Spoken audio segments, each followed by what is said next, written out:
Neste encontro, vamos continuar o estudo dos tipos de competência tributária. Vimos a competência privativa, a competência comum e a competência residual, que é a possibilidade de instituição de novos impostos ou novas contribuições para a Seguridade Social, sendo que os novos impostos não poderão ter fato gerador e base de cálculo dos impostos já existentes, e as novas contribuições não poderão ter fato gerador e base de cálculo das contribuições para a Seguridade Social já citadas no artigo 195, incisos 1º a 4º da Constituição Federal. Maravilha. No entanto, há a possibilidade de instituição de um imposto que tenha fato gerador e base de cálculo de qualquer imposto já existente. Essa é a chamada competência extraordinária. São chamados impostos de guerra. E aí, minha gente, guerra é guerra, vale tudo. Pode ter mesmo fato gerador, mesma base de cálculo. Então vamos conhecer esse tipo de competência chamada extraordinária. A competência extraordinária é para a instituição dos impostos extraordinários. Impostos de guerra. Ora, neste caso é tão somente da União, a competência de acordo com o artigo 154, inciso 2º, e guerra é guerra. Pode ter mesmo fato gerador, mesma base de cálculo, é por lei ordinária. Muito bem, então esta é a competência extraordinária. Muito cuidado. Estourou a guerra ou a iminência da guerra. A União tem possibilidade de instituição de 2 tributos, tendo como fulcro, como fundamento, este fato. Primeiro, empréstimos compulsórios. Segundo, impostos extraordinários. Mas com algumas diferenças. Os empréstimos compulsórios terão que ser restituídos pela sua própria característica de restituibilidade. Terão que ser instituídos por lei complementar. Os seus recursos terão que ser aplicados nos motivos que geraram a sua imposição. E no caso dos impostos extraordinários, é lei ordinária mesmo, não há necessidade de lei complementar, pode ter mesmo fato gerador e mesmo a base de cálculo dos impostos já existentes, e com um detalhe fundamental. O artigo 76 do Código Tributário Nacional determina que eles terão que ser suprimidos gradativamente em 5 anos, cessadas as causas da sua instituição. Artigo 76 do Código Tributário Nacional. Prazo em direito tributário é de 5 anos. Não tem como errar isso. Ah, vou errar, não consegue, impossível. É 5 anos prazo em direito tributário. Agora, tem um prazinho em todo o direito tributário, que é de 2 anos, que nós vamos estudar lá para frente, no artigo 169 do CTN. Fora esse prazinho, que também é muito fácil ser decorado, porque é o único de 2 anos, o único que não é de 5 anos, todos os outros prazos anuais são de 5 anos dentro do Código Tributário Nacional. E assim é o prazo, de acordo com o artigo 76, para suprimir os impostos extraordinários, cessada os motivos da sua instituição, ou seja, a guerra ou a iminência da guerra. É o artigo 76 do CTN, que depois que nós terminarmos o quadro de competência, vamos mostrá-lo, mas é o que determina o nosso CTN. Muito bem. Mas nós ainda temos um outro tipo de competência tributária. Ora, nós tínhamos no Brasil os territórios federais e ainda há a previsão constitucional dos territórios federais, embora na prática não tenhamos nenhum atualmente.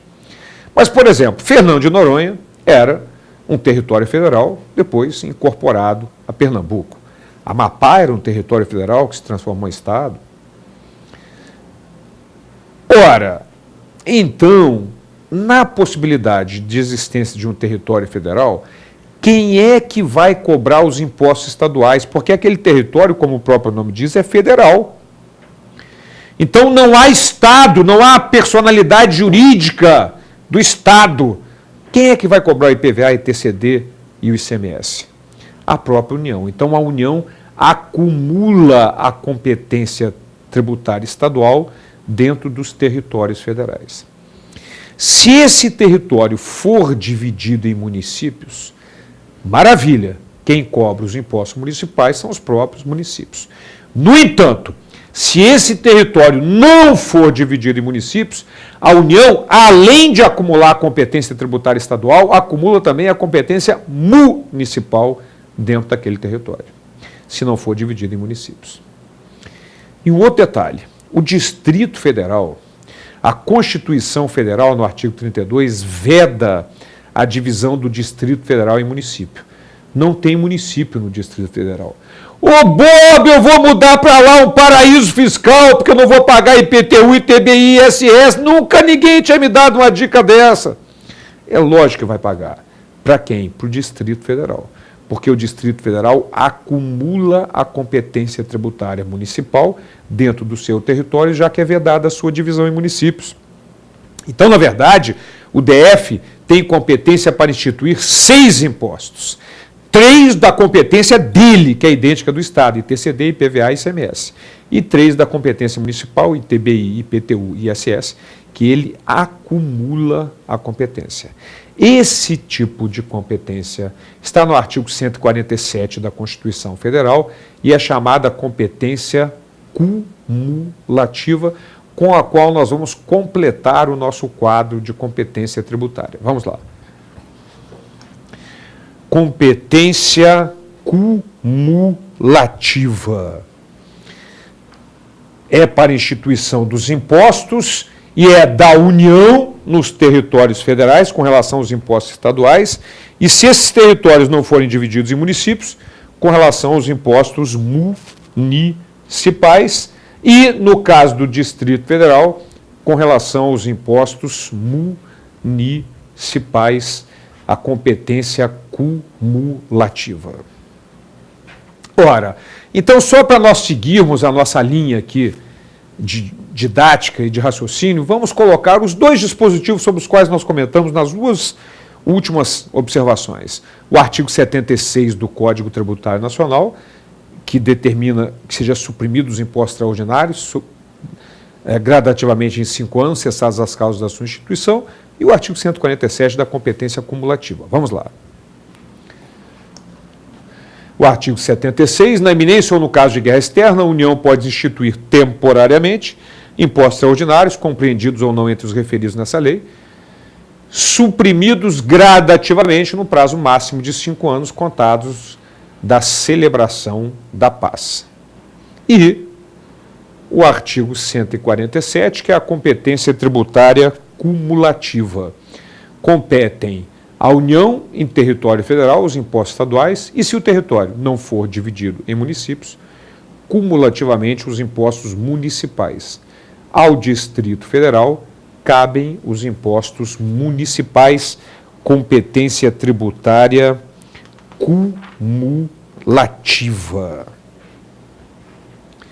Muito bem, minha gente. Então, estes são os tipos de competência tributária: competência privativa, competência comum, especial, residual, extraordinária e cumulativa.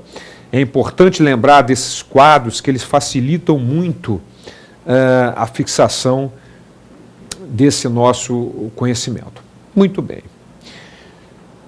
Agora, dentro deste módulo competência tributária, nós precisamos estudar um assunto de uma importância crucial dentro do direito tributário. É muito raro, mas muito raro, quase impossível, uma prova de direito tributário na qual não caia uma pergunta, e geralmente mais que uma, sobre este assunto que nós vamos estudar a partir de agora, que são as limitações constitucionais à competência tributária. Limitações constitucionais ao poder de tributar. O que acontece? O Constituinte, ao atribuir a competência tributária para União, Estados, Distrito Federal e municípios, ele ao mesmo tempo quis limitar o seu exercício, para controlar o poder público, né? Porque se sabe que a sede por receita do poder público é muito grande, né? Então, existe essa preocupação do Constituinte, existiu no sentido de criar mecanismos que controlem, limitem o exercício da competência tributária, não só para evitar excesso de exação, cobranças exageradas, como também para reforçar direitos individuais assegurados pela Constituição Federal. Tanto é assim que o Supremo Tribunal Federal considera que as limitações ao poder de tributar são consideradas cláusulas pétreas. São consideradas cláusulas pétreas, porque são considerados direitos e garantias individuais, embora não elencados no artigo 5º do Código Tributário Nacional. Muito bem. Então, vamos começar o estudo desse importantíssimo assunto e vamos dividir. A doutrina divide esses princípios em dois grandes grupos: princípios gerais e princípios específicos. Mas esta é uma divisão estritamente didática, doutrinária. Ninguém vai precisar se preocupar se tal princípio é geral ou tal princípio específico. Isso nunca seria perguntado em prova. Eu só a coloco dessa forma aqui para facilitar a fixação desse conhecimento e o conhecimento dessa importantíssima matéria que são as limitações ao poder de tributar. Então é uma divisão estritamente didática, doutrinária. Ninguém vai precisar se preocupar se tal princípio é geral ou tal princípio é específico. Mas seguindo essa linha, nós vamos começar o estudo das limitações ao poder de tributar, olhando o que nós aqui, insisto, estamos chamando de princípios gerais das limitações ao poder de tributar. Então vamos lá, vamos ver quais serão esses princípios a serem estudados por nós. Princípios gerais das limitações ao poder de tributar. Então vamos lá, princípio federativo, princípio da anterioridade, da noventena, da legalidade, da isonomia ou igualdade, da irretroatividade, da uniformidade e da proibição de cobrança de taxa. São os princípios que nós aqui estamos chamando de princípios gerais das limitações ao poder de tributar. Muito bem. Este assunto, limitações constitucionais ao poder de tributar, está basicamente em 3 artigos da Constituição. Artigos 150 a 152 da Constituição Federal. Mas é lógico que a Constituição tem que ser interpretada de forma sistemática. Então, nós temos que buscar alguns outros artigos aqui para que a gente possa completar este assunto. O primeiro princípio, inclusive, está fora desses 3 artigos. É o princípio federativo do artigo 18 da Constituição Federal. Vamos lá conhecer, para que depois a gente possa tecer os comentários. A organização político-administrativa da República Federativa do Brasil compreende a União, os estados, o DF, os municípios, todos autônomos nos termos desta Constituição. Muito bem.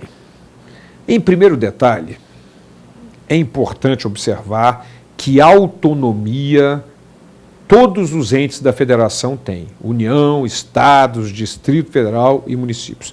São todos autônomos. Então, não há como a União interferir na competência dos estados, os estados no Distrito e o Distrito Federal e os estados nos municípios, a União dos municípios. Não pode, são todos autônomos. Há uma limitação, né, para as pessoas jurídicas, União, Estado, no sentido de não interferir na competência, a União dos Estados, os Estados dos municípios, a União dos municípios. É o artigo 18 que reforça a autonomia de cada ente da federação. No entanto, é importante aqui comentar um detalhe fundamental. A União, além do exercício da sua autonomia, como tem estados, Distrito Federal e municípios, a União também exerce a soberania, representando a República Federativa do Brasil. E no exercício dessa soberania, não há que se submeter a essas limitações que vamos conhecer. Vamos dar um exemplo bem prático. Uma das limitações que vamos estudar para frente determina que o artigo 151, inciso 3º da Constituição, que é vedado à União instituir isenção de tributos de competência dos estados, Distrito Federal e municípios. Isso, a União no exercício da sua autonomia. Uma lei federal não pode dar isenção de imposto estadual, federal ou municipal. No entanto,